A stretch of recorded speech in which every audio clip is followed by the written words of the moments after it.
big issue conservative. We are big issue conservatives.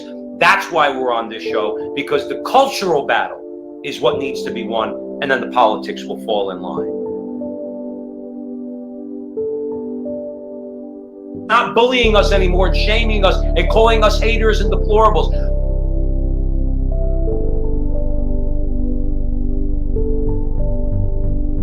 Okay, let's get into whether or not the era of big government is over, because not only is it not over, it's going, the government, if these people have their way, and if you and I and the rest of us don't go out and vote against them, okay? Notice how I didn't say vote for Donald Trump, even though that's who we're going to vote for, okay? But we need primarily to go and vote against them. We're done. We are done. Through which people are coming that are harming American citizens. They are derelict in their duty, Joe, to protect the people of the United States. They talk about morality. Nancy Pelosi talked about morality. And then all right, I want to slaughter a child in the third trimester. That's why I say, like, take that morality argument, throw it in the sewer. I said, you are the future of America because you're not in an ideological lockstep. Why do people always talk about how we're going to pay for it? Because things cost money. That's why. Everything costs money. Don't you get it? In other words, that's why we say, how are you going to pay for it? Because I don't want to give you any more of my money. Joe doesn't want to give you any more of his money. All the good people out there, we're tired of giving you our money. Put on your adult objective hat for a moment. Does this make sense? I actually almost think, do you really think you're going to win by saying these things? What does that mean? And nobody questioned them on it. Could we all just come to reality? Latinx? Right. What the hell is that? Right. You want to sell them sex, drugs, and rock and roll culture, because when you're addicted to sex, any kind of sex, but when you're immersed in this sexual liberation and this lifestyle that they are always promoting, they want you oversexed and they want you stupefied. Okay, and they want you that way so that you keep voting for them. So that anything that they want to do, you're just going to do. What are you going to do? Complain? Everyone, and welcome to the Frontline with Joe and Joe. Joe Pasillo, joined as always by Joe Resinello. And once more, dear friends, let us go into the breach. So what's happening this week? Joseph. I'll tell you something. Last week's installment, last week's conversation, got 5,000 views on Facebook, was shared Actually, over 5,500. 5,500, okay. Shared over, I think it was over 30 times. You know, for a couple of nobodies from North Jersey, okay, we're starting to pick up a little bit ahead of steam. And why? Because it's like we always say, because we're speaking the truth, okay? And when you're speaking the truth, I told Joe this, you know, we get a little uncomfortable sometimes. You know, we always hear, like, if you actually have success in this media, all right, or in this medium, that you're going to get a lot of hate mail. You know, and that's when we joke about it. Say that's when you know you've made it. Tell you, got a couple nasty comments this week. And I would emphasize on a serious note. You know, we can get angry about things. I think we're right when we say it's righteous anger. Okay, we don't like liars. We don't like hypocrites. We don't like people who willingly deceive other people and you know, don't care about other people by, you know, because they lie to them. And yes, that is something to get angry about. But we try to be respectful. Okay, we take some liberties. We like to be a little funny, all right, poke a few, but we try to be at least civil, all right. And we would tell anybody who wants to chime in, you can disagree with us all you want. Okay, nobody's preventing you from joining the conversation, going on, putting on your comments, and questioning Joe and I. In fact, one of our listeners got into it with some of the people that were bashing us. We encourage that. No F-bombs, man. No F-bombs. No cursing. No, you know, don't start attacking people, because if that's your recourse, then we really know you have nothing to say. Okay, we like to say we think we have something to say. We know we have something to say, and we say it. We say it truthfully, and whatever your response is, it is. But evidently, you know, we're hitting a nerve. Okay, Frontline with Joe and Joe, by the grace of Almighty God, because we're speaking the truth, we are touching a nerve. Okay, and we're going to keep it going. We're going to keep going into that breach every single week, because as we always say, the cultural left They're serving it up to us, and we got a lot of meat on the platter this week. Absolutely, absolutely. And actually, with that, I think it's a good segue into our first story of the week. I think it's kind of similar to something we discussed last week, but I think it's important because sports does influence culture. We talked a little bit about Colin Kaepernick last week, and there was a very big sporting event that took place this week. It was the women. They won the World Cup. It was their 4th victory. And congratulations to them. Absolutely. Some say it's the greatest female soccer team ever put together. And, you know, it's a big boon for the Americans. However, there was a lot of negative behavior, both on and off the field. I feel, personally, and I know I'm not alone, they may have won the world. I think they lost America in the process. They alienated half of the country. And this is the angle I want to go on with this, Joe. Basically, the left has managed to mainstream anti-Americanism. Yeah. It's one thing to disagree with the president. It's another thing to disrespect the flag. It's another thing to disrespect the national anthem. And I think this is something, it's not just isolated incidents. We're seeing it in different venues. This was done by this, especially by the captain, what's her name? Megan Rapinoe. I mean, I think she took it too far. And I was telling Joe right before the show, I work in Lower Manhattan, and they had the ticker tape parade for them this week. Yeah. And I was walking through Zuccotti Park. Pictures of her were actually vandalized.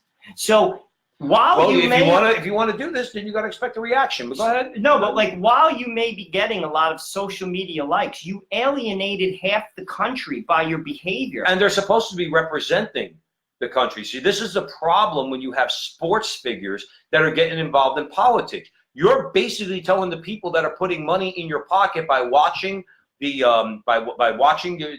broadcast of the sporting event itself, by buying the products of the advertisers who are advertising on there. But you're telling half the country you're just a bunch of, to use the word that we use, deplorable. In other words, and Megan Rapinoe, is that her name? All right. So all men suck. Okay. Because that's really what she was saying.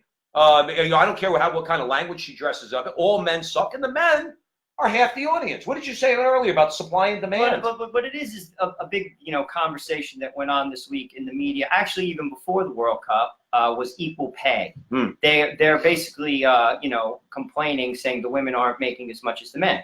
Well, here's the thing. While this may be the best female soccer team maybe in the history of the world, maybe arguably that people are saying it's the greatest soccer team that ever played in the World Cup.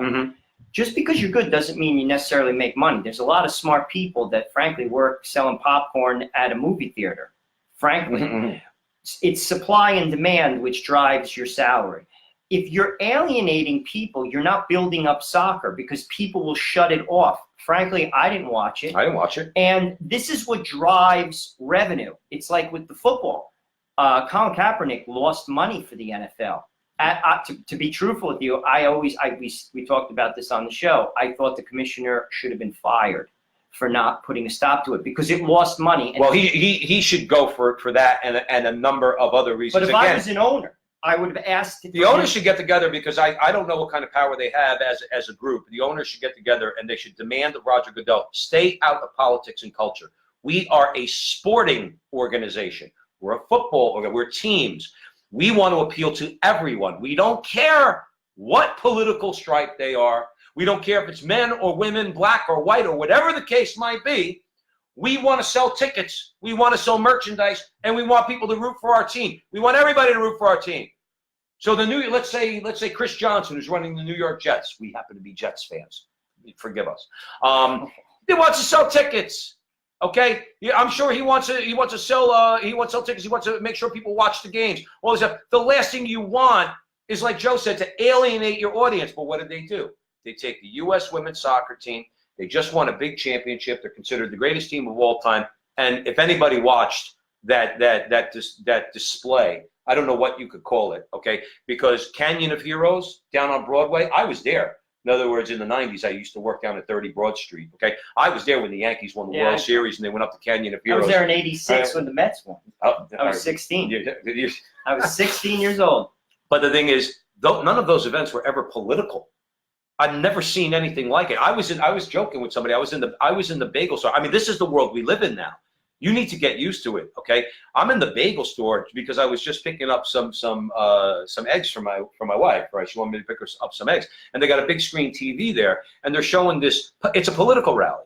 Now, obviously, it's not supposed to be a political rally. It's supposed to be a celebration of the United States women's soccer team, all right? And there was a guy there, and he's looking at the TV.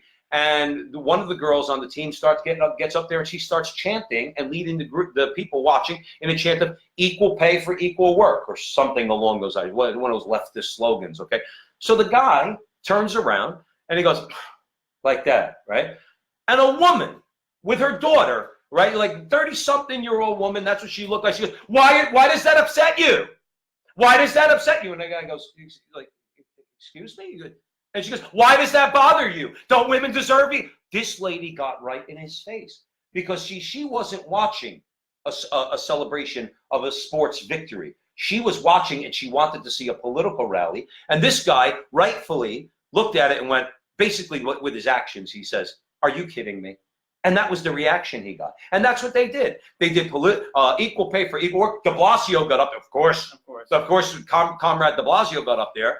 All right, and he starts chanting the same thing. And I'm saying, if I was ever the type of person to watch the U.S. women's soccer team, now I will never watch the U.S. women's soccer team. So when Megan Rapinoe, I call her Rapinoe, complains about equal work for equal pay, well, guess what? Your employers are relying on revenues so that they can increase your pay. You get paid by people like us watching you. And that's why you're actually cutting off your nose to spite your face, because half the country is not interested now because of what you did. And that's sad because you were great. And frankly, like I said, you're mainstreaming basically an idea of anti-Americanism. And you know, I'm going to give you a great example of someone who didn't like Barack Obama, but who went to see him when he won the Super Bowl, was Peyton Manning. Peyton Manning behaved like an adult. He's not a Barack Obama supporter, but when he won the Super Bowl, he went to the White House. He went to see the President of the United States. He shook his hand and behaved like an adult. She didn't. Right. And frankly, like I said, you want to get equal pay? Well, guess what? You need the viewers, because the viewers is what drives the advertising. And if you don't drive advertising, Miss Rapinoe, you're not going to get equal pay. Yeah, when you get too old to play soccer, and because you probably took gender studies in college, so you're not going to get a job, all right, you could join the left, and you could run for political office and say how bad America is, which, by the way, let's just talk about, when you talk about, let's say, mainstreaming anti-Americanism, okay? And very quickly, we just want to give a couple of shout-outs. Artie's joining us, Jonathan, my baby's joining us, Joe from Brooklyn, Roseanne. Roseanne last week is the one who wanted us to talk about this. We were talking about Kaepernick. Well, Roseanne, we got to it. Okay. I also love Artie's from Belleville. Artie's from Belleville. He hates our books. Yeah, Artie, I straightened him out a little bit, Artie. I did the best I could. He did. He actually beforehand kind of like, you know, made him look a little bit better for you. I love it. But the point I wanted to make was that you have a Democrat Party right now, Joe, that is also mainstreaming anti-Americanism. I have never seen a group of people. How many are there now? Swalwell dropped out. Okay, so really, what you're talking about now is 22 Democrats up there, give or take. They're all running, telling all of you to vote for them because America basically sucks. That's it. America's a really, really bad place. We're racist. We're misogynist. Okay, we want to kill gay people. And this is the worst country that ever existed. Okay, in the history of mankind. And give us power because we're going to straighten it out. All right, we're going to bring you Green New Deals. We're going to take over industries. We're going to give you universal health care where we decide if you live or die. We're going to give you free college education. Don't worry, we'll just get it from the rich or we'll borrow it. Doesn't matter. Just vote for us, because if you don't vote for us, you will continue to live in a country that sucks. That's our message.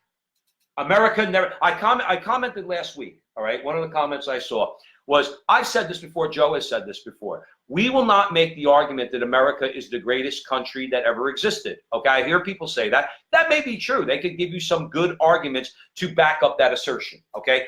I know that my country is a very good place to live.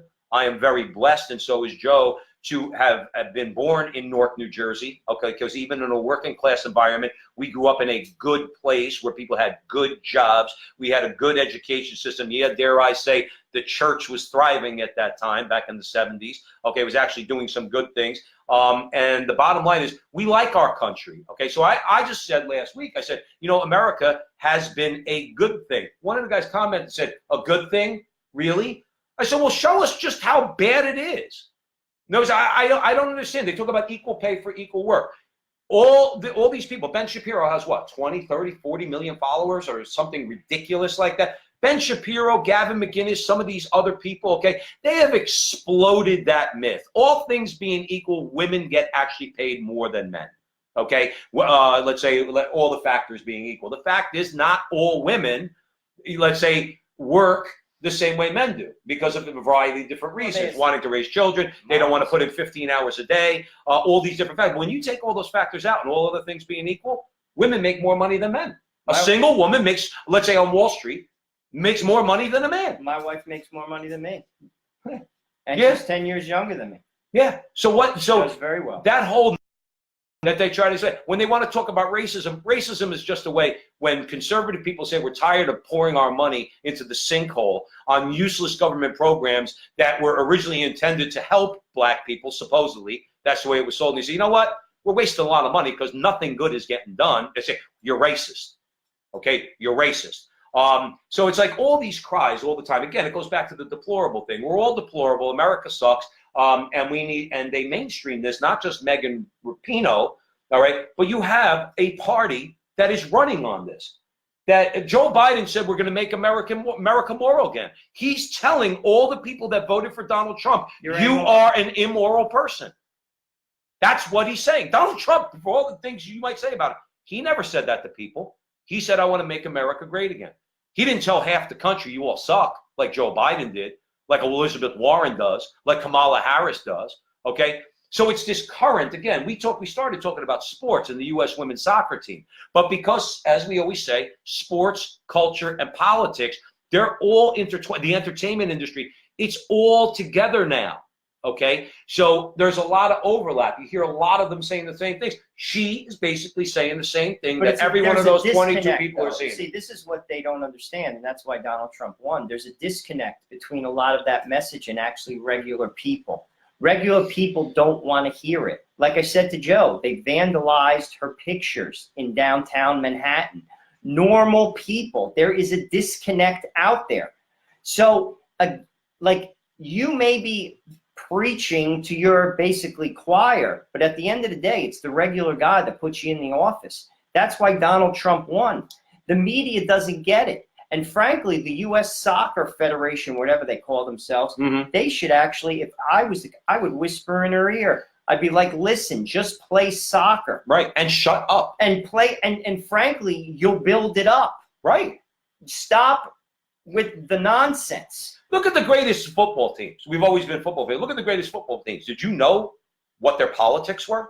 Never. Nobody cared. If Joe Montana's politics were different than, let's say, for argument's sake, Jerry Rice's politics, okay, or some of the guys on the defense, nobody ever saw that. What they saw was the San Francisco 49ers winning 4 Super Bowls, okay, to use them as an example. Selling jerseys, selling tickets, representing the city of San Francisco, okay? Nobody ever cared about what Joe Montana's politics were. Now it's almost expected.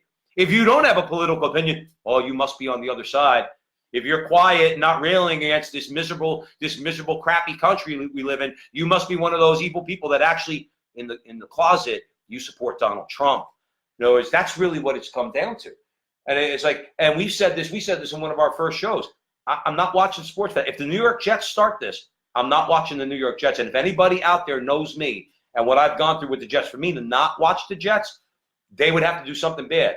If Chris Johnson, unless I'm using them as an example, if they start venturing into any of this nonsense, okay, I'm not watching. We're talking about how, like, some of these entertainers influence culture. I remember it. Let me just use it this way. Oh, I remember what's it called?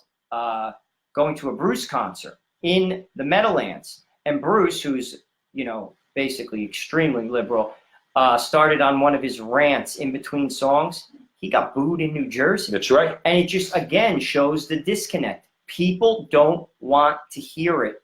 They don't want to hear it. They don't get it. They don't get it.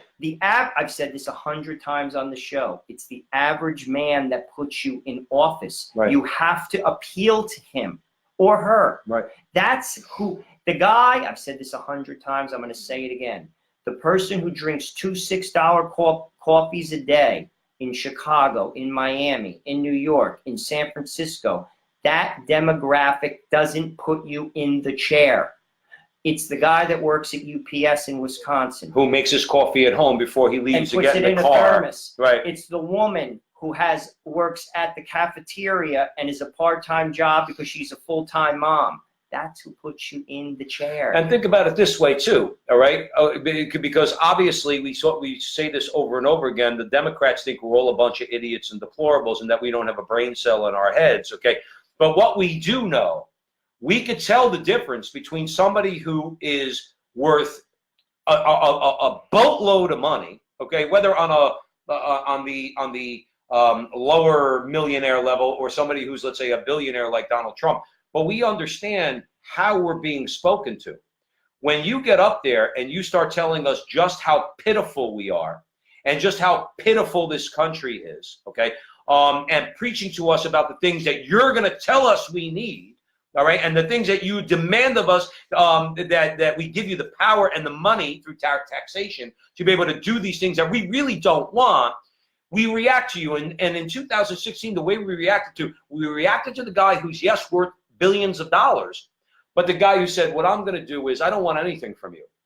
I'm going to set the conditions in this country for you to build your life, because that's conservatism, okay? The conditions need to be set for us and you to build your own life, meaning access to good jobs, okay? Really good wages, benefit packages, the whole 9 yards, trying to do something about healthcare, protecting us and doing something about the border. I'll set the conditions for you to thrive. Okay, because I'm not interested in running your life. None of those 22 people on the Democrat stage could actually say that. Elizabeth Warren wants to run your life. Her, Harris, Biden, all of them. They think, as conservatives have said for a long time, Rush Limbaugh said for a long time, they think you're too inept to control and manage your own life and the life of your families. That's why they're going to lose again. Because Trump's going to say, let's make America even greater. And they're going to continue to say, America sucks, give us all the power.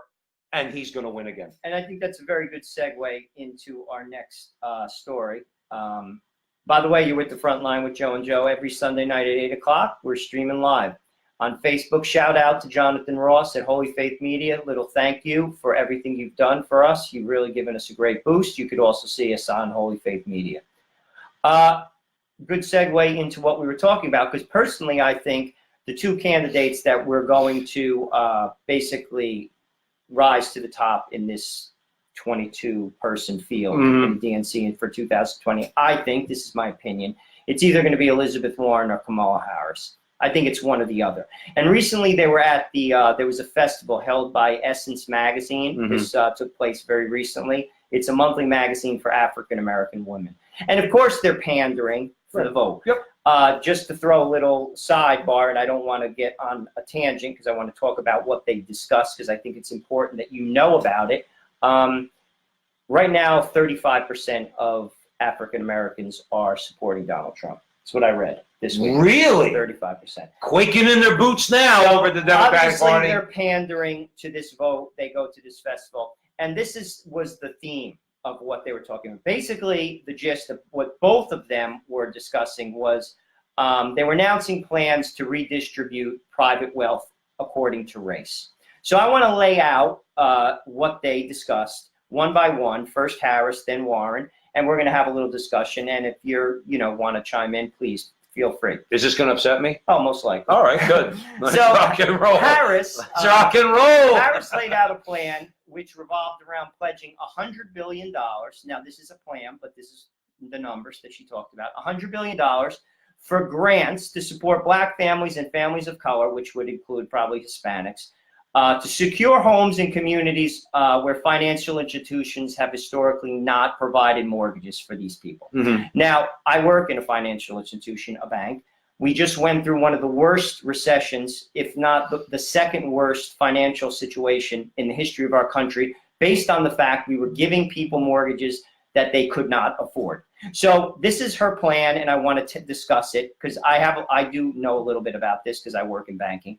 She wants to, I'm going to break down that $100 billion for you, what it means to each person. I think this is the part where I'm going to need some She wants to cover your down payment and your closing costs.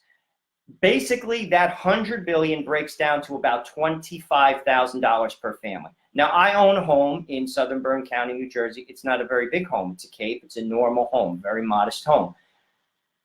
Even if I was to put $25,000, because this would be closing costs, and that's nothing. So if you ask me, she's setting you up to fail. Because I'm going to tell you, I'm a homeowner. That's the smallest part of owning a home, is putting the down payment. You have to make your payments every month. Right. And there are costs that come with the house, and they don't come in hundreds. Your hot water heater goes, it's $1,100. You have water in the basement, you got to get a French drain, it's $2,100. Right. The wall collapses outside your house. Count on one thing a year happening. Joe Campo, who's on our show recently, he runs, what's it called? I don't mean to embarrass you, Joe, but he runs, well, I'm not embarrassing you, you're a great person. He runs a home for kids in Brooklyn. They had to put a roof on the house. Costs money. $8,000. Right. So when you own a home, you own all the issues. Not like when you have,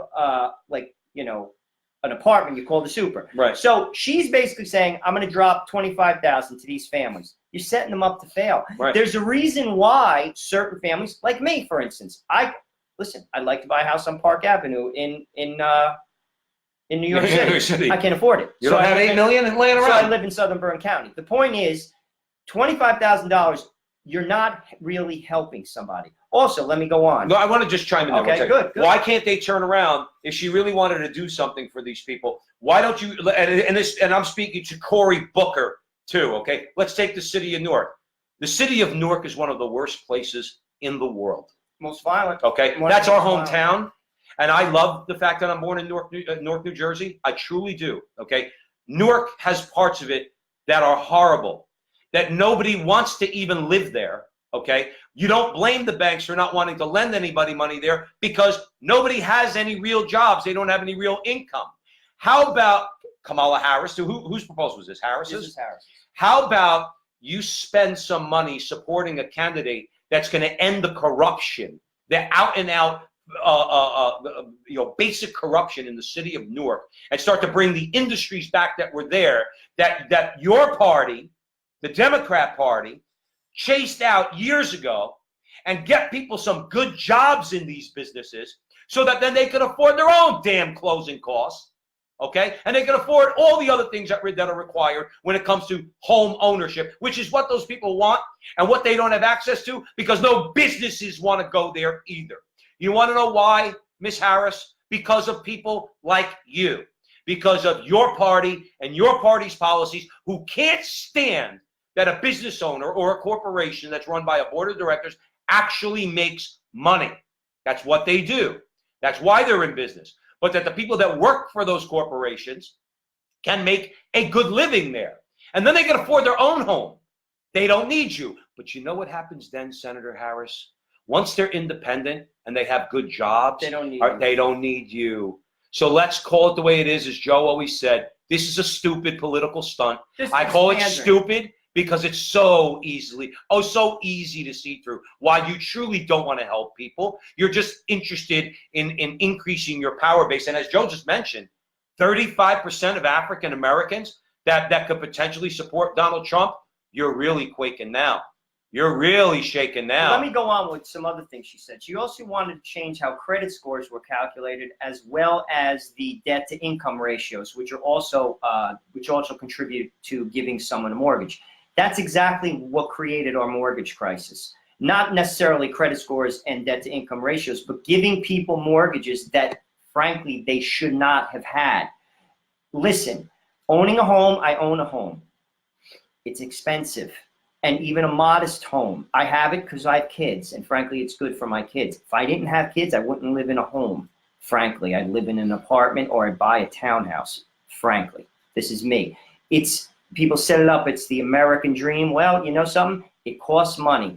And listen, if you can't afford it, you shouldn't have it. Whether you're black, you're white, you're Asian, you're Hispanic, you're Jewish, you're Catholic. But Joe, it's going to end in disaster anyway. Well, look at the that's financial. exactly what she's doing. You know, one of the things, I forgot what commentator it was. This was a while back, okay, that reparations, the form that reparations took, because now we're hearing all about that, okay, and that's really what this is all about, okay, that Bill Clinton, shifty Bill Clinton, okay, part of this, we're going to increase home ownership for African Americans, and it's going to be great. And they did. A lot of black people owned homes. The problem is that they couldn't afford those homes, and that's what happened. And then the government and the banks got together, and they allowed the banks to bundle all those mortgages that they knew people were not going to be able to repay. Toxic. Okay, it was toxic. They sold them to Fannie Mae and Freddie Mac. Okay, all the banks bought them, collateralized mortgage obligations. Okay, and everybody knew that they were terrible. They were insured by AIG. Okay,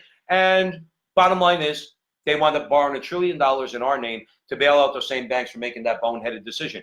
It ends also in disaster, not just for, in this case, the economy, the overall, and creating this crisis. Okay, which they created. All right, along with the banks. Nobody's saying the banks obviously went along with this. But what about all those people who were then dispossessed? In other words, they had their homes taken away from them. In other words, where did they go? What did you give them? In other words, that was so great because they were able to say, well, I own a home. It's a home you can't afford to pay for. Well, that's whether you're white, black, whatever. I mean, right? How many of you listen? There's a lot of white people that got probably more. So the point is that it turned out it was a disastrous consequence for those people that they say they intended to help. And she's basically doing the same thing. Now I'm going to get a little controversial. Please do. Okay. What keeps people out of poverty in America? I'm going to tell you 3 things that keep. A lot of times poverty is driven, they say it's driven by race. It actually isn't. I'm going to give you the 3 things that actually keep people out of poverty in America. And why I'm bringing this up is if you're not in a situation where you're below the poverty line, odds on you may be able to own something because you know you're making it happen. Okay. 1, you have a high school education. 2, you work. And 3, you're involved in a committed marriage. Why do I say that? Because 3 out of 10 African-American men are not in the home. No, 3 out of 10 African-American men are in the home. 5 out of 10 white men are in the home. The family is being broken down. If families stay together, they're committed to one another, they work hard, you own a home. Case in point. My parents didn't go to college. My father was a barber in a one-man barbershop. My mother was a secretary. They owned a home. They're married 50 years. My neighbor is from Warsaw, Poland, works for the city of New York, goes to work every day. Before that, he did construction. Him and his wife both work. They own a home. My other neighbor is from the former Czech Republic. He works in a warehouse. His wife is a bookkeeper. They work crazy hard. They own a home. They're committed. That's the secret. Right. Now, and I laugh where the Warrens, where the Harrises, why don't you go to the Essence Festival and say that? Why don't you say, hey guys, stay faithful to your women. Hey women, stay faithful to your men. How about we stay in a committed marriage? How's that for a radical idea? Oh my goodness. Right. Oh my goodness. Right. There lies the American dream, my friend. Right. But the thing is, and we spoke about this a couple of shows ago, okay? A buddy of mine, I went out to breakfast with him a few months ago, and he said, "Why?" I think many of you might remember I brought this up. He said to me, just he goes, "Why is it that our grandparents could have 7, 8 kids? They forget about high school education. Forget about a high school education. Okay, my grandparents came here as babies off the boat from Italy. Okay, they had no education. My mother is a direct immigrant from Italy. Okay, and she had no education. She got to about what was in Italy was the equivalent of the 3rd grade." Joe makes a very good point. What was the key to success? Not just to having a family, a big family, okay? Committed relationship and work. And I will also throw in belief in God. I know that. It's funny you say that. I wasn't going to go there, but I'm glad you did. So I'm going to say it. God keeps you committed to each other. You see, that's where the Judeo-Christian ethic, particularly in our case, because we're Catholic, keeps you together. God keeps you together. When you don't have that, frankly, people start doing their own stupid thing. Well, let's call it the and way that's it is. the truth. That is the truth. And let's face it, we started talking about Kamala Harris and Elizabeth Warren, okay? Remember, in 2016, this is the party that went out of their way to take the name of God and the state of Israel out of their platform. And it's not just... And who booed real quick? And who booed Cardinal Dolan as he took the stage to do the prayer to open up the conference. They booed him. They wanted him off the stage. So, yes, mentioning God is important because the left and the Democratic Party have told you, forget about God. And there is no God. I'm going to give you a statistic. Half of the marriages in America are falling apart. It actually is probably more than half. I think it's like 56%. Okay. This is not dogma. This is statistics. Families that go to a church, it just says a church, that number gets cut to 25% from divorces. So the adage is the family that stays together prays together. Prays together, stays together. Also, I'm going to drop another bomb at you.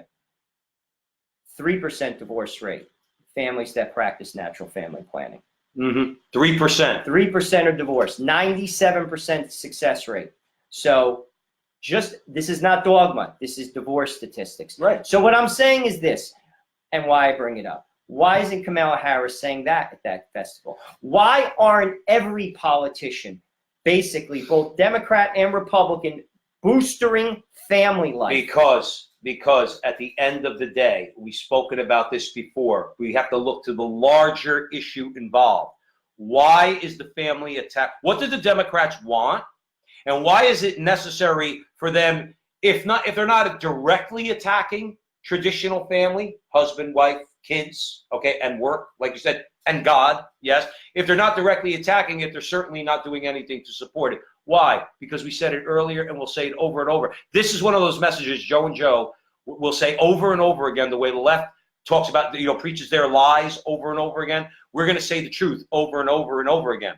An intact family, okay, that is committed with children, believes in God, and works, has no need for Kamala Harris, Joe Biden, the Democrat Party, and any of their socialist policies. All they want from the government is get the hell out of their life, not to encroach in their life.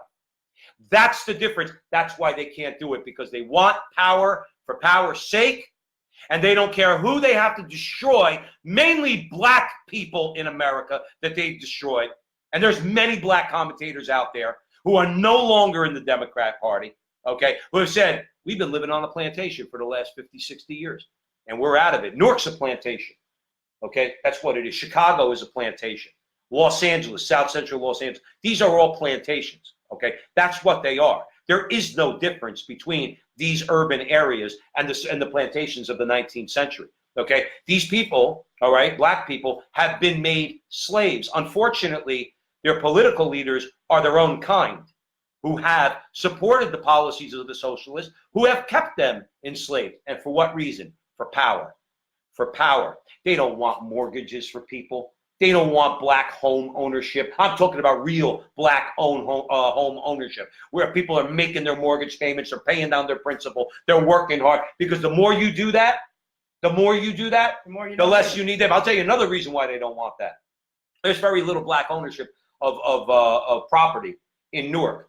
They want to keep it that way. They want to keep it that way. You want to know why? Because they could, in their mind, they could get all their people of color, that's what they call them, people of color, okay, to not own homes, because they want them to keep voting for the property tax increases of all the people that do own homes in other parts of the state. Take in New Jersey, for example, okay? Because guess what happens if you own a home? You know what's going to happen if you own a home? You're going to start complaining about property taxes.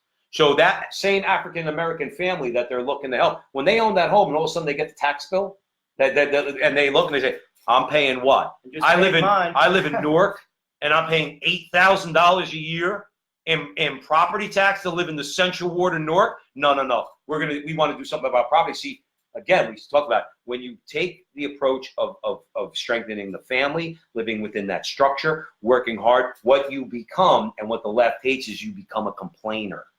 I don't want to pay any more taxes to you people. In fact, I want a big tax cut. Okay, I don't want you doing the things that you say that you need to do in the state level and the federal level. We don't want that anymore. You become independent of the party that's trying to make you dependent, which is the Democrat Party. They want to make you dependent on them. That's what Kamala Harris is doing. All this is, like you keep saying, you use the perfect word. It's a stunt. It's all a stunt. Well, it's just basically pandering. Well, it's just pandering. You're throwing someone a crumb. Believe me, Kamala Harris and her husband have no problem making their mortgage payment. Right. They don't have to worry about that. Yeah. And in fact, they probably own 2 homes, and they're probably both paid for. The point is, $25,000 is a crumb. You still got to make that payment. And when things break, you still got to fix it, and you're not helping that person. You're simply not. You're basically, if anything, you're setting them up to fail. It's a shame. And I want to go to Warren because she also said some interesting things. She basically talked about federal contracts. So if you want a federal contract, if she becomes president, she's going to make it mandatory that you hire people of color. She did not talk about qualifications. She simply said, I will make it mandatory that you hire people. Now, again, I work in the private sector. Hiring someone, I don't care if they're black, they're white, they're Jewish, they're Catholic, they're agnostic, they're an atheist. You got to be qualified. Now, there are plenty of people who are black, who are Hispanic, who are very qualified. My wife is very qualified to do her job, very qualified, very smart woman. She's educated. The point being is, I think, again, that's throwing someone a crumb. Frankly, it should be based upon your resume. That's number one. Number two, what she talked about is no criminal history will be looked at, and she didn't qualify that. She didn't say nonviolent versus violent. Now, frankly, if I'm a contractor and you were in jail for murdering somebody, I want to know about it. I'm sorry, because I have other employees. I want to know about it. Now, if you stole some piece of candy when you're 6, I don't care. Right. But she said no criminal records, and also it will be mandatory. That, if you ask me, is a crumb. And so you're it's throwing people undoable. a crumb, and frankly, like I said, hiring people should be based on one thing: your qualifications. That's right. Whether you're black, you're white, you're Jewish, you're Catholic. Stop with this nonsense, because frankly, if I'm a contractor, I want the best people that I can work with and work for me to put out the best product. By the way, that product is for you. That's a road for you. I want it to be the best product. I don't want to be strong-armed into hiring non-qualified people. And I'm not saying people of color are non-qualified, but what it does do is it creates quotas for that individual to fill, whether the people are qualified or not, for him to get that contract. Right. And that's not serving America. No, it's not. It's not serving. Again, it's the crumb. Look, we talk about their coalitions of power. They have groups. They break everybody into groups. They look at women. They look at black people. They look at, let's say, Hispanic people. They look at homosexuals and lesbians. They look at that community. They look at all these different groups, and they say we need X percentage of that group, X percentage of that group, X percentage of that group. And they look at them all: Catholics, Jews. They look at all these. They say, these are the numbers we need. So let's make sure we pander to each one of those groups so we could get as many of them, or much of a percentage of each group, to vote for us. And it's very calculated, okay? Obama taught this at Harvard, okay? Coalitions of power. That's how union members. Here's the thing. When any of them start to break in a different direction, that's when they start to get nervous, okay? So we mentioned it before. Trump, no matter what his stance towards Israel is, I think it was a brilliant move from a political point of view. Whether or not you agree with it is not why I'm bringing it up. From a political point of view, to move the embassy from Tel Aviv to Jerusalem was brilliant. You know why? Because the Jews want that. And you know what Donald Trump wants? He wants more of the Jewish vote. Okay, he's been pro-life. Okay, from the beginning. Okay, from the beginning of his in his campaign. All right, all the Catholics that voted for Obama. All right, they saw with Obama how he persecuted the Little Sisters of the Poor and how he attempted to persecute the Catholic Church. They reacted against that, and all those reliable Democrat Catholic votes went for Donald Trump. Okay, when they see 35%, potentially 35% of African Americans ready to listen to the people like Jim Brown and others who say, I'm supporting Donald Trump. I don't know what you're going to do, but I'm supporting Donald Trump. They're quaking in their boots. That is a chink in their armor. You know, their armor being this coalition of power. They can't afford for 15% of African Americans to support Donald Trump. Okay, let alone 30 or 35%. But you know what it is?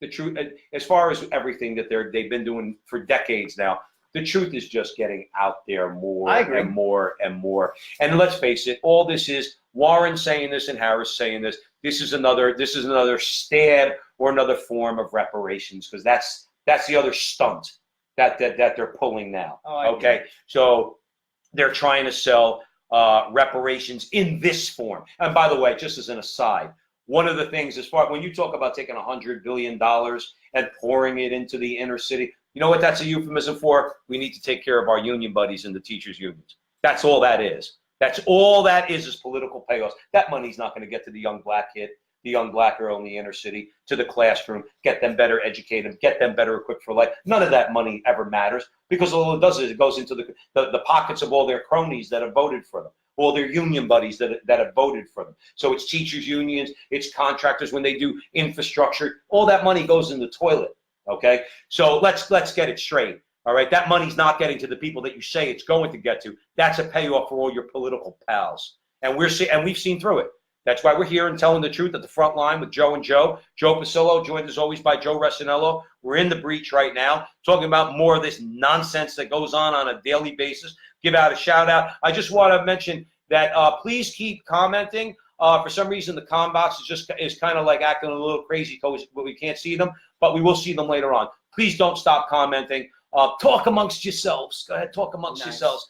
But what else? What else we got going on? Okay, our last segment of the evening, which I thought was kind of interesting when I came across it and discussed it with Joe, is basically New York is becoming a destination for abortion tourism. Now, what does that mean? Basically, because of the 26 abortion bans that have been signed this year alone across 12 states, people in other states are coming to New York to get abortions. Now, okay, why should we even talk about it? New York decided to pay for it. New York is basically bankrupt, basically. They allotted for $250,000. And one of the clinics that I want to discuss, because a lot of the traffic is going through it, it's privately owned, which means that the owner, by the way, Merrill Hoffman, is getting rich, is basically involved in this, and he's also establishing different partnerships with organizations that are paying for people to get bused into New York.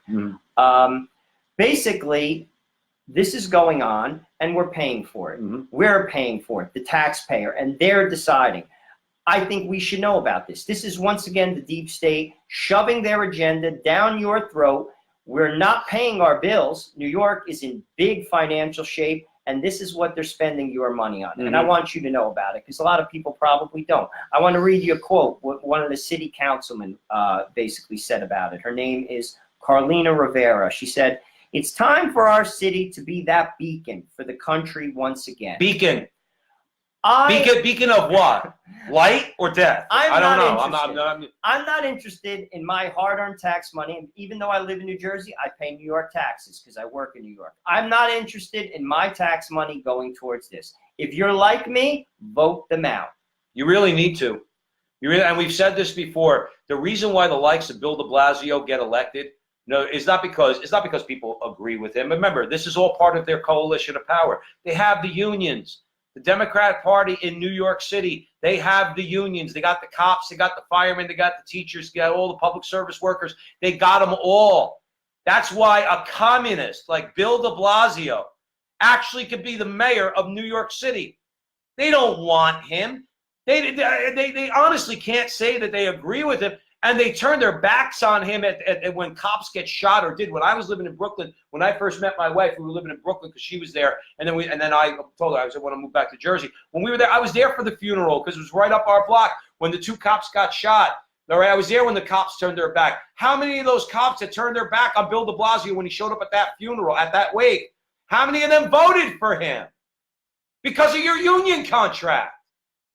Do you want to pay for abortions? Because you're so protective of your precious contract that you don't want to give up one nickel? Even more And so, it's disgusting, Joe. Out-of-state people to get abortions. It's one thing to pay for them for people in state. You're now paying for them for people in Ohio, right? For people in Alabama. You're paying for. Look, as far as it goes, abortion is legal in some states, and thank God, abortion's not going to be legal in many states pretty soon. Okay, by the grace of God, and eventually, as a nation, we will get our heads out of our butts. We will raise our consciousness to understand that we're killing babies, and we can't allow for the destruction of human life inside the womb or outside the womb. Okay, so people are starting to wake up. But at the end of the day, if you're a girl in Ohio and Ohio has banned abortion, you want abortion, all right? Go to your mother who's allowing you to have the abortion and get the money from her. And take the bus to New York City or get in the back of the SUV and let her drive you to Queens to go get an abortion, and you pay for it. I'm not paying for it. Also, just to let you know what Mr. Merrill Hoffman, who owns this place, Choices in Jamaica, Queens, in 2016, he had over 50,000 clients and he had $10 million in revenue. So Mr. Hoffman's getting rich. By the way, and what he called people who were pro-lifers in America, he called them America's Taliban.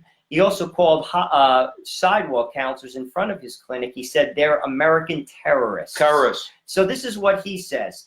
So anyone who feels that way, I just want you to know it. Because a lot of times, because you know the mainstream media, both on the right and the left, aren't talking about it. Right. Also, I never thought that Joe and Joe would be considered Taliban, but he said so, so I guess we are, right? So. Well, that's a new one because we're irredeemable, we're deplorable, and now we're the Taliban. But also, I want to remind you of what that bill in New York's all about. We talked about it on a few shows. I just want to give you three little gems.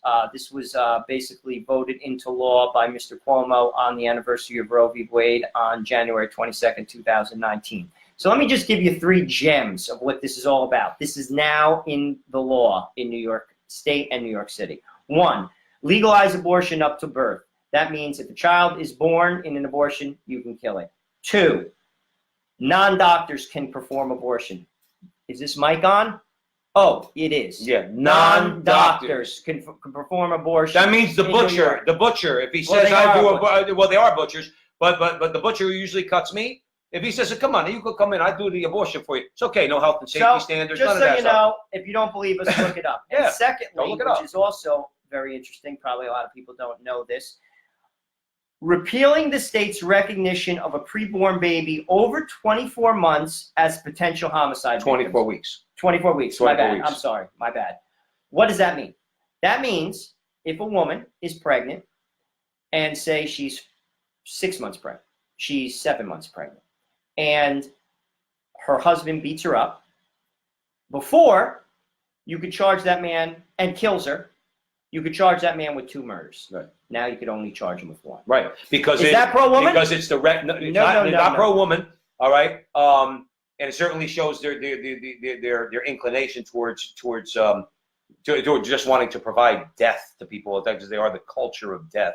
Okay. But that's always the fundamental thing, and we're going to talk about it in a little bit. In other words, it is the view of human life. Their view of human life. Okay. And if the law recognizes a child in the womb, which it should recognize it from the moment of conception, we're never going to back away from that. We are abolitionists. Joe and I are abolitionists on abortion. Okay.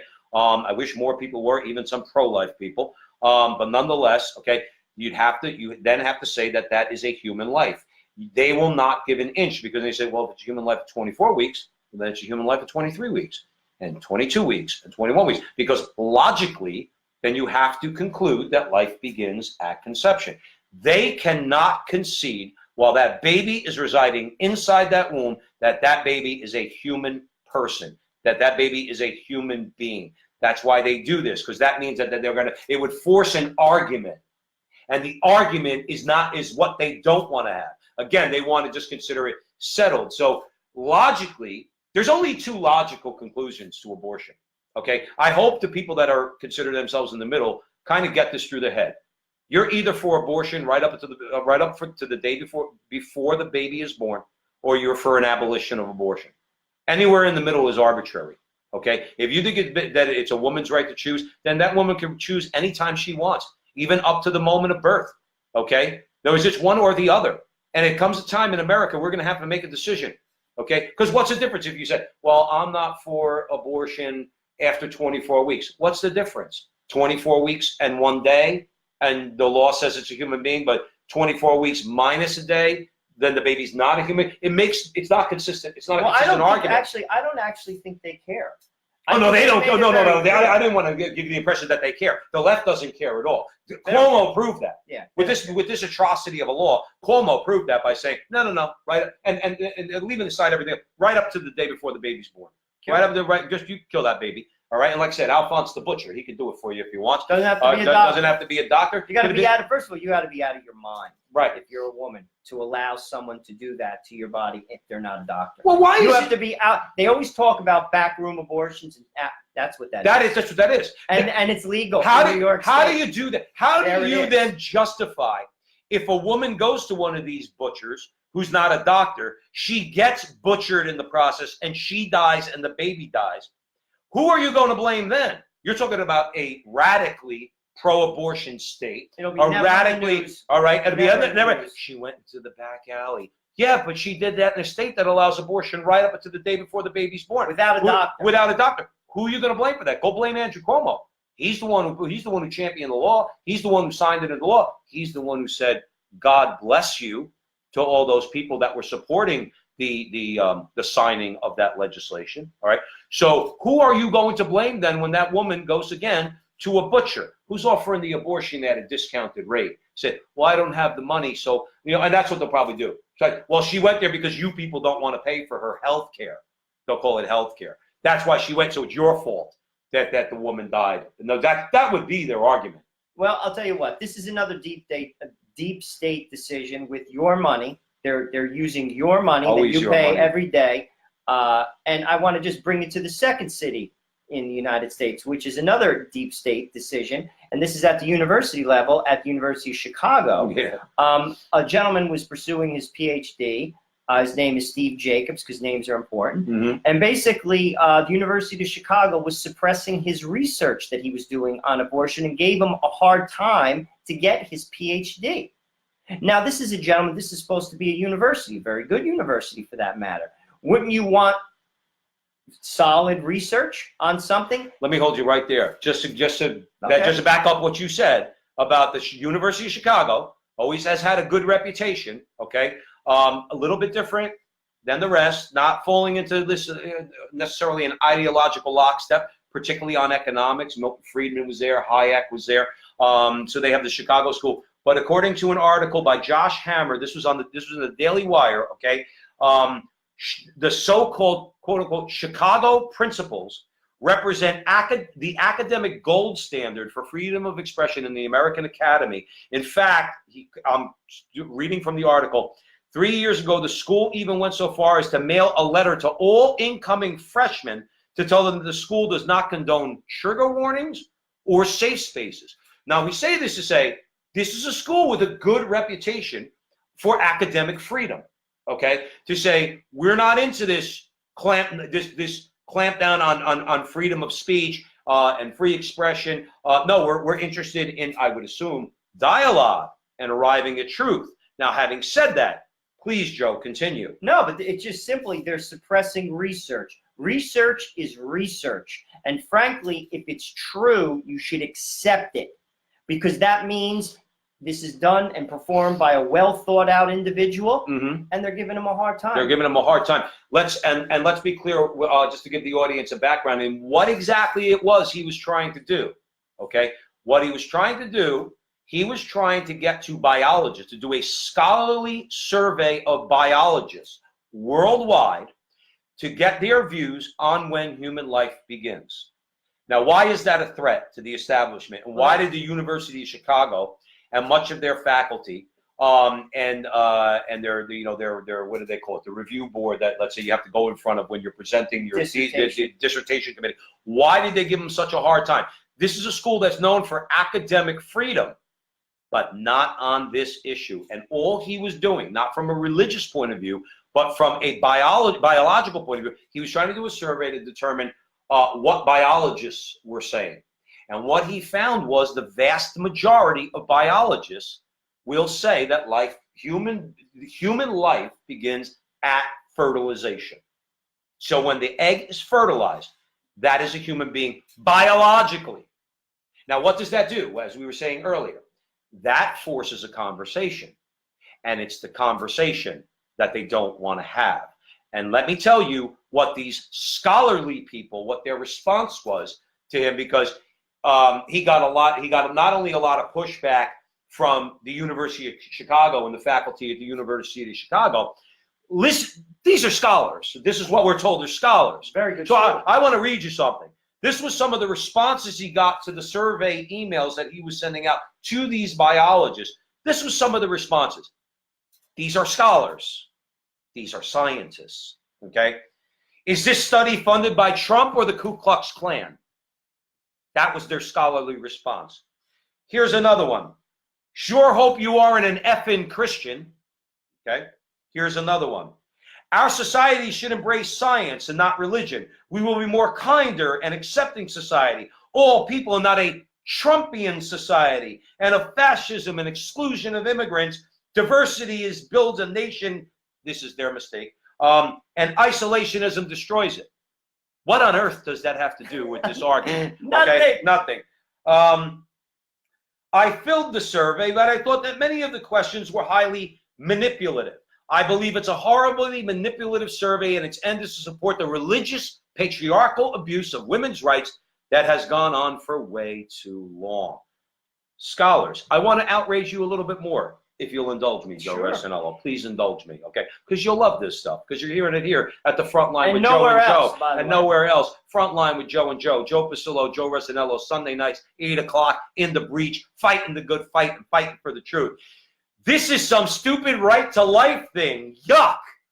I believe in a right to choice. That sounds like a scholarly response from a biologist asking about a biological view of when life begins. Is yuck a scientific? It might be nowadays. Well, remember, I don't know, sooner or later. All right. Here's another scientific word. That's really a crap survey. You have such major political issues in your country. Maybe you should focus on raising standards. I am ashamed of the University of Chicago to see such rubbish disseminated. And finally, I do not want to be involved in this blimpish evangelical rollback of social achievements. Also, I do not want to receive further emails from you. Okay. I did want to point out just on the last one, I'm not going to get to the yuck thing or the crap thing. All right. I do not want to be involved in this blimpish evangelical rollback of social achievements. My question to all you people out there, all you people that are living in la-la land when it comes to this, okay, you really believe it's a social achievement that we allow babies to be killed in the womb? Do you really look in the mirror and think yourself as such a progressive-minded person when you say that it's okay for babies to be killed in the womb? Do you? Do you really believe that? You need to raise your consciousness. You need to turn the light bulb on, okay? Because right now it's off. You are in a dark, dark place, our friends, okay? And we pray for you, whether you care about it or not. Joe and I pray for you, and many people do. You don't want to know why? Because you're in darkness. That this is progress to you. You know, the Romans did this too. They thought it was progress too. The difference is rather than kill the baby in the womb, they take the baby right after it was born and they put it under a bridge and let it die overnight. They called it exposition. Exposition is what we nowadays call abortion. It's the same thing. You people are dark, and you need to turn on the light. You know what I find interesting is these are the type of comments that Joe just read for people who they'd say who are, you know, involved in dogma or who are, say, evangelical or particularly Catholic. This is a very good school. And this man is a very serious individual. By the way, he did get his PhD. Yeah, he eventually got his PhD. At University of Chicago. After 10 years and a lot of agita. Okay, so the point is agita is a technical term in New Jersey. Yeah. That's a scientific term. It was the Italian version. Sort of like yuck. It's sort of like yuck. Yeah, right. But anyway, what's it called? This is not a church. That you know, this is not a religious person, say an Orthodox Jew or a Catholic or an evangelical. This is a university, and those comments, frankly, have nothing to do with science. This man is talking about science. Aren't they anti-intellectual, Joe? Absolutely. No, if you can't, this is what we talk about all the time. This is, and we'll kind of like segue into the end of our show this way, because I think this is one of the reasons why we're here. Okay, we call this a conversation. Now, we're going to get to a point where we're going to get many people who are going to want to have that conversation. It may be when we do a live show and we're able to, let's say, do call-ins or whatever the case may be. But right now, people can comment in. But many people out there, look, I saw, I think, one person in last week's, in the com box, okay, who is disagreed with us on a number of things, who is asking intelligent questions, okay, legitimate questions in a respectful and civil way, trying to arrive at truth, wanting to know what our response would be. The rest of the people that disagreeing with us were basically no different than these people that were writing back to this Steve Jacobs. Yeah. In other words, it's yuck. One guy said we're a couple of effing idiots. Okay, that's not very productive. That doesn't further the conversation. Okay, we're just a couple of white guys. One guy called us a couple of babies or something along those lines. My point is that, and the reason why Joe and I are bringing this up, they don't want, when we say they, we mean the left, they don't want a conversation on anything. But one of the things I read in this article more than anything else, that's why Joe and I hammer on abortion all the time. That is the sacred cow. They do not want any scientist coming out and saying life begins at conception. Especially from the University of Chicago. Right, because that forces an argument. That forces a conversation. That forces a conversation. The way I read it was, many people believe or call themselves pro-choice because they've been taught to believe that life does not begin at conception. That's what they were taught in high school, in college. There are people that, let's say, of our generation or the generation before, this is what they were taught since the 1970s right up to this point. Ergo, they're pro-choice. They think it's a woman's right to choose. But what they found in the study also was the reverse occurs. Once people hear the evidence and are convinced on a biological level that life begins at conception, they then begin, at the very least, to question their pro-choice or pro-abortion views. And that's what the left, it's the same thing as black people voting 35% for Donald Trump. They can't have that, Joe Resinella. Well, that is their abortion is their sacred cow. And they've shown what they think of any sort of academic inquiry into this question of abortion and when life begins, okay? They've shown what they think about that. What they do is they call it yuck. And I've said this. I said it last week, and I'll say it again. You're on the wrong side of history. Right. Trust me. Trust me. Trust me. Trust me on this. You are on the wrong side of history on this issue. Can I make their brains explode? Absolutely. Can I make their brains explode? Absolutely. You're on the wrong side of God, and God exists. I don't care what the atheists say. I don't care what anybody says. Okay, God exists. And your life actually matters, and he actually cares. You are on the wrong, I don't really care if you're on the wrong side of history. You're on the wrong side of God. And you need to get on the right side. And you cannot support this. You cannot support it. It's not a linear idea. If you say that you believe in a God, you cannot say that you are for abortion because it's murder. And science is proving it. Right. This is just one example, actually, of many examples. Right. Science is proving the argument. So we have to get it right with this. That's right. As a country. Yeah. We have to get right with this. Mother Teresa said famously, the world, I'm not quoting, I'm paraphrasing, the world will never be at peace as long as abortion is legal. And I think she's absolutely right. She was absolutely right. I can't sit down with anybody. They could call me all the names they want. They could call you all the names they want. I can't sit down with anybody like we talked about the morality or immorality. I said it before. I'm going to say it again. Don't give me a moral argument about the border. Don't give me a moral argument about anything. If you cannot recognize the sanctity of human life and that life begins at conception and that life is deserving and deserving of their constitutional rights, the right to have their life protected, okay? Don't talk to me about Mexicans coming across the border. You have no moral basis. Don't talk to me about the environment. You have no moral basis. You care more about trees than you do about people. I can't talk to you because you're inconsistent. On the one hand, you say you care about people, and as Joe pointed out a long time ago on one of our first programs, the poorest among us are the babies in the womb. They are the most dependent human beings there are. That means they're poor, okay? And if you can't care about them, please don't preach to me to care about homeless people. We'll care about homeless people because we do. But we're not going to listen to your argument about it because you have no moral basis. You have no moral standing. And again, we said this, and also politicians, particularly an old governor of Casey in Pennsylvania, who was probably the last Democrat. This is not the Democratic Party of your grandfather. It's not. This is not, and this is where I think the next group of people have to leave this party. People who historically just pulled the ballot. There's tons of them. You know, they just said, oh, my whole family, we've always been Democrats. We come from Jersey City. We come from Newark. We were this. We come from the mines. We voted for Peter Rodino back in 1975. This is not the party of that like segment of society, right. like, you know, your grandfather. It's not. It's a radicalized group of people, and frankly, they're un-American. Yeah. They are un-American, and they're mainstreaming an anti-American theme. And I want nothing to do with it. I'm with you, brother. Zero. Nothing. Well, that was the front line, my friends. Well, I think that was a good conversation to have. You know, we have to keep hammering on these things, like you said, the ones that are, let's say, they might get some play in the media, and they say that it's nobody. But nonetheless, it's not being widely talked about. And as we said, you know, because of you and by the grace of God, last week's show, 5,600 views. 5,600 views, shared over 30 times. We had 75 comments. We're already up to 50 comments tonight. You want to know why? You cannot defeat the truth. You can't.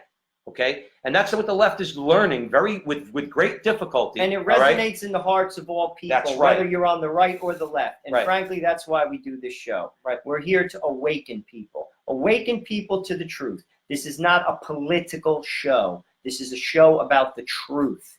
We stand for the truth, and so should you. That's right. So next week, Sunday, as always, 8 p.m. Okay, we're gonna provide you with another good conversation. We'll get the comm box working so we can make sure we keep track of more of your comments. Artie, if you're still watching, I'll straighten out the rest of the books during the week. Okay, this will all be straightened out. You're like my wife, all right?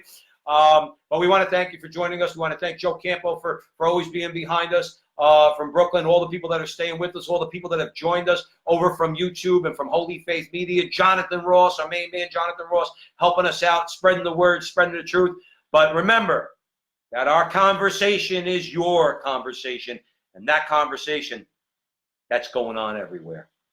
We'll see you next week, guys. Thanks for listening in. Thanks, guys. We'll see you next week.